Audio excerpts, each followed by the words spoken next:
Olá pessoal, tudo bem? Seja muito bem-vindo a mais uma aula aqui do nosso canal. No vídeo de hoje eu vou te ensinar como calcular e também como consultar em diagrama o intervalo de lubrificação e também como calcular a quantidade de graxa para rolamentos de motores elétricos. Aqui eu tenho alguns recortes, tanto do catálogo de motores da WEG e também temos alguns recortes aqui do catálogo de rolamentos da SKF. Eu vou deixar abaixo na descrição do vídeo para que vocês possam ter acesso. Veja só, primeiramente aqui o rolamento que nós iremos trabalhar aqui é o rolamento 6314. Vamos comparar o intervalo de lubrificação para motores de 2 e 4 polos com a mesma carcaça. Veja só, observe que eles têm intervalos de lubrificação diferentes. À medida que a rotação diminui, o intervalo para se realizar a lubrificação ele é maior. Mas isso a gente vai ver de acordo com o diagrama que nós vamos consultar daqui a pouco. E também vamos analisar como se calcula a quantidade de graxas que tem que ter nestes rolamentos. Veja só, aqui nessa coluna aqui eu tenho uma quantidade em gramas.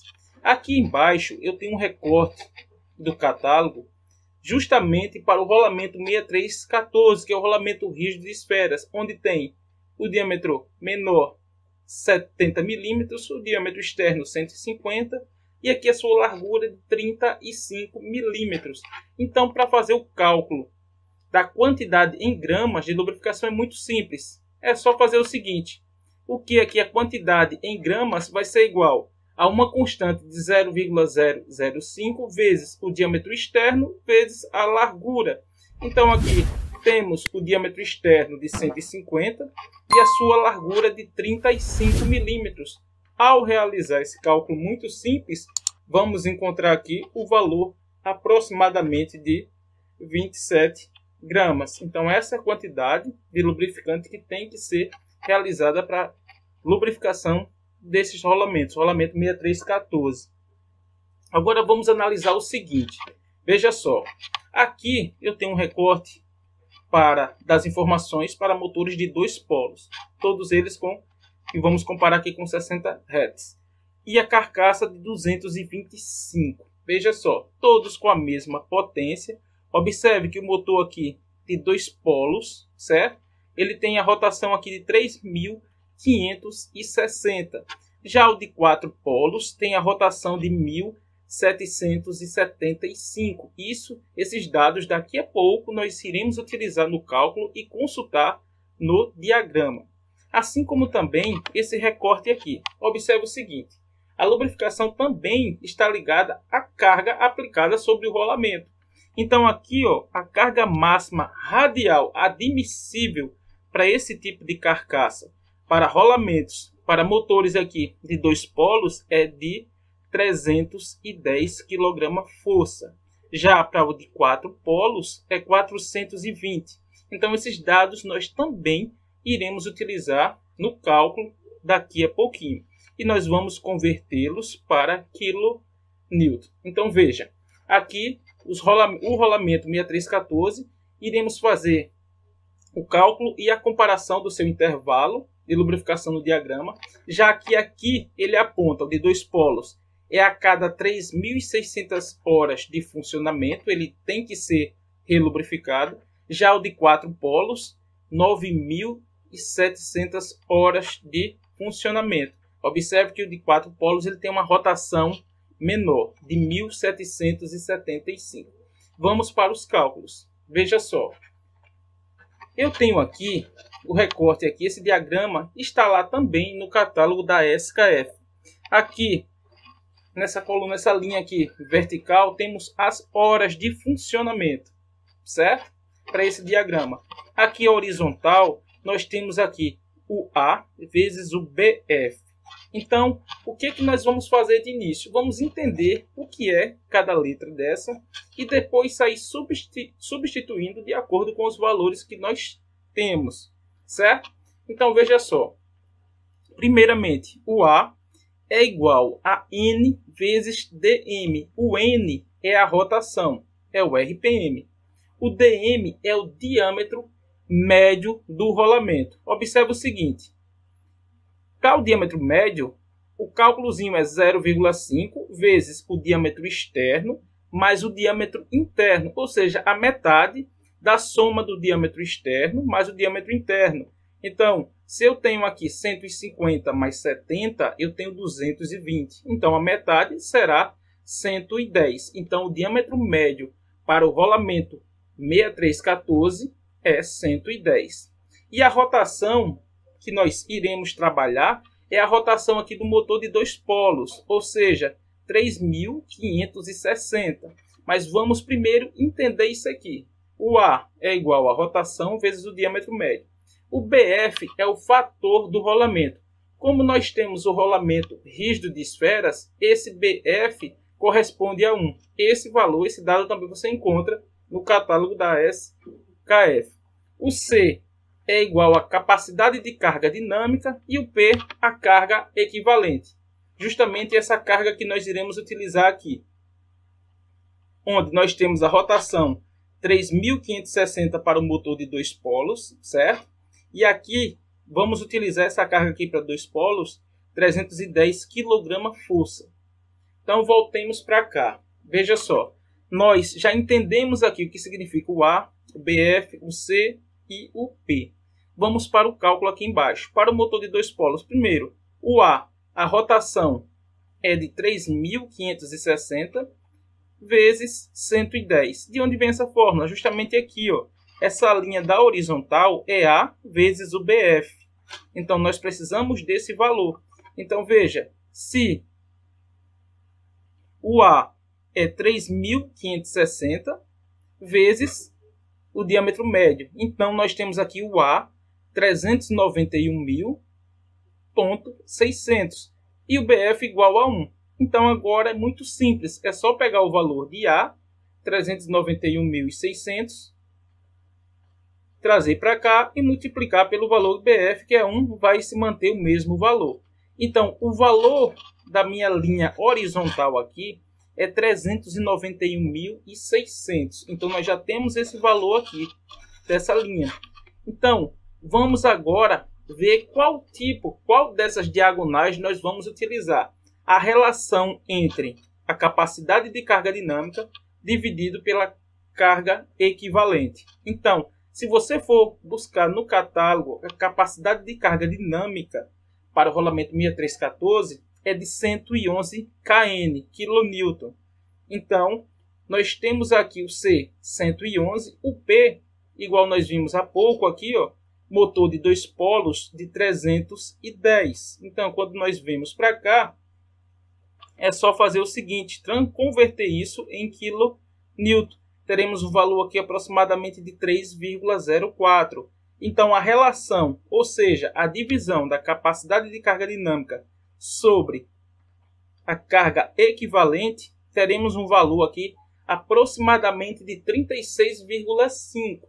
Observe o seguinte, a primeira linha aqui, a relação aproximadamente 4, a segunda linha aproximadamente 8, e essa aqui maior ou igual a 15, nós utilizaremos aqui essa última linha, certo? Então veja só, essa linha é a referência e o valor que nós encontramos aqui da linha do ABF é 391.600. Observe o seguinte, eu vou voltar aqui só para vocês verem aqui, ó. Para o motor de 2 polos, ele apontou aqui, ó, horas de funcionamento para relubrificar 3.600 horas. Vamos analisar agora no diagrama. Veja, o que vai estar aqui nessa linha horizontal é 391.600 e a linha que nós iremos utilizar é essa aqui, porque o valor é maior que 15. Então, observe. O 391.600 ele está próximo aqui do 400.000.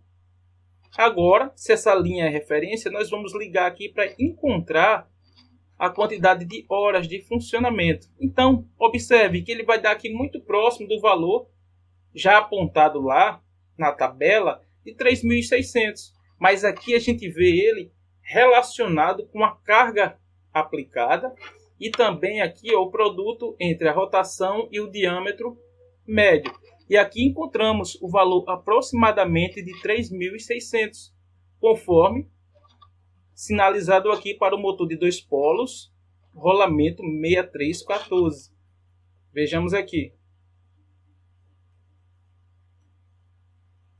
Então, vejamos, esse aqui é o exemplo para o motor de 2 polos. O que acontece?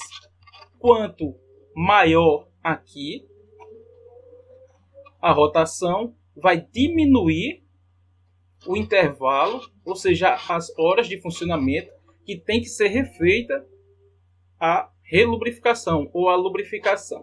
Vejamos agora o cálculo para o motor de 4 polos. Aqui nós já vimos o que significa cada um deles, só que aqui agora a rotação não é mais a que nós vimos há pouco, de 3.560. Agora a rotação para o motor de 4 polos é 1.775. O diâmetro médio continua o mesmo, já que é o mesmo rolamento, 110. Quando se faz aqui o produto, o valor que vai encontrar aqui é 195.250. Então veja, BF é o mesmo que é o 1 também. Então quando se faz o cálculo aqui, para encontrar o valor da linha horizontal, temos aqui o ABF 195.250. A capacidade de carga dinâmica é a mesma, já que é o mesmo rolamento. Só que aqui a carga agora muda, né? Porque nós temos aqui, vamos consultar aqui novamente, o motor de 2 polos, a carga admissível aqui, estamos pegando a carga máxima, 310, usando ela como referência para o nosso cálculo. Já para o de 4 polos, eu tenho aqui 420. Então, aqui, se é um valor diferente, lá também nós temos que acompanhar os dados. Então, vejamos aqui. Para o motor de 4 polos, como aqui é 420 kgfm, convertendo em kN, temos aqui um valor aproximadamente de 4,12. Só que não vai interferir em muita coisa, já que a relação aqui da capacidade de carga dinâmica e a carga equivalente também vai ultrapassar o 15. Ainda continua essa linha aqui, nossa, como referência. A única coisa que muda é o valor aqui do ABF. Lembrando, 4 polos tem uma rotação menor. Se tem uma rotação menor, o intervalo para que a lubrificação venha acontecer novamente, ela tem que ser maior. Quanto maior a rotação, menor o intervalo para se relubrificar. Então vejamos aqui, nós temos um ABF menor agora, de 195.250, e aqui continua essa linha como referência. Então veja só, um valor aqui bem próximo do 200.000, certo? E aqui essa linha, falamos há pouco, que é a nossa referência. Lá na tabela, ele aponta para um valor de aproximadamente 9.700. Só que não fica muito distante do que nós encontramos aqui. Veja, o valor na tabela, ele aponta para 9.700. Ele aqui, quando nós realizamos o cálculo, ele aponta para um pouquinho acima de 10.000. Lembrando que para esses cálculos aqui, estamos utilizando aqui o valor de carga admissível máxima, certo? E que de certa forma não foge tanto do que já é apontado para nós lá na tabela, tá certo? Então essa foi a aula de hoje, espero que tenham gostado, espero que tenham compreendido a respeito aqui do intervalo de lubrificação dos rolamentos, quantidade de graxa também necessária para fazer essa relubrificação, a importância de conhecer aqui, interpretar bem o diagrama, saber aqui o que quer dizer aqui esse ABF, a relação aqui da capacidade de carga dinâmica sobre também a carga equivalente e o quanto isso influencia no intervalo de relubrificação. Tá certo? Então essa foi a nossa aula de hoje. Um grande abraço e até as próximas aulas.